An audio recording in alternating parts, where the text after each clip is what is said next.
Selamat pagi saudara yang terkasih dimanapun berada pada pagi hari ini. Salam damai sejahtera bagi kita sekalian.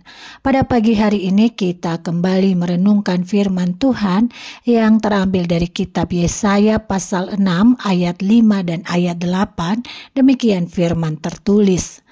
Lalu kataku, cilakalah aku binasa, sebab aku ini seorang yang najis bibir, dan aku tinggal di tengah-tengah bangsa yang najis bibir.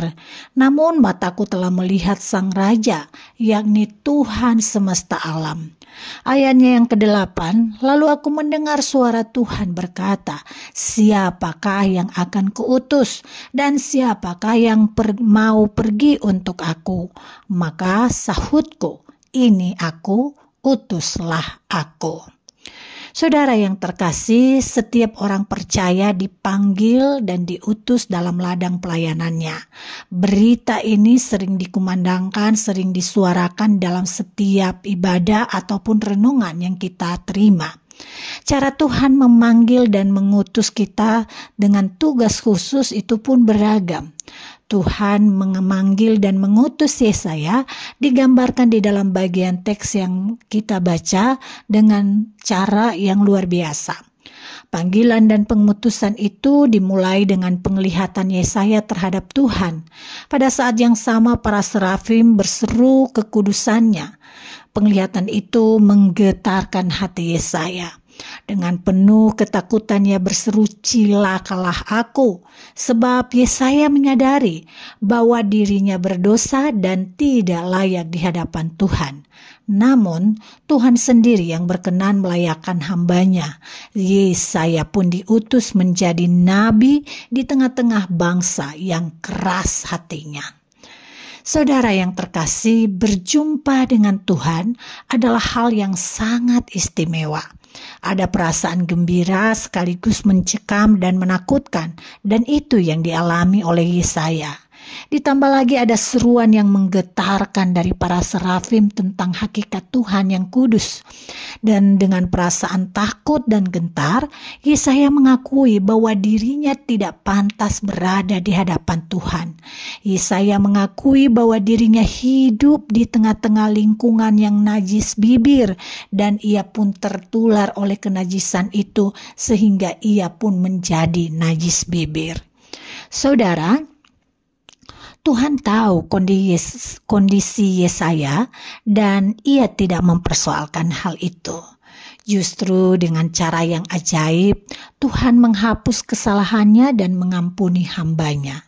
Kini Yesaya diminta untuk menjadi utusan Tuhan.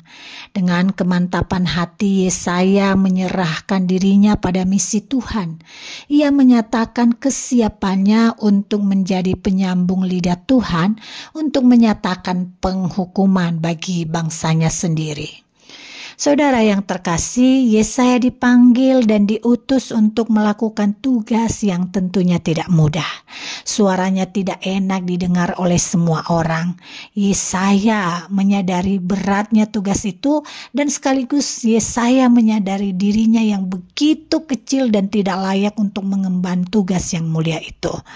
Namun perjumpaannya dengan Tuhan menyadarkannya kembali bahwa Tuhan tidak mencari orang yang saleh dan benar untuk mewujudkan kehendaknya di dunia. Yang dibutuhkan oleh Tuhan adalah orang yang mau diubahkan oleh firman-Nya.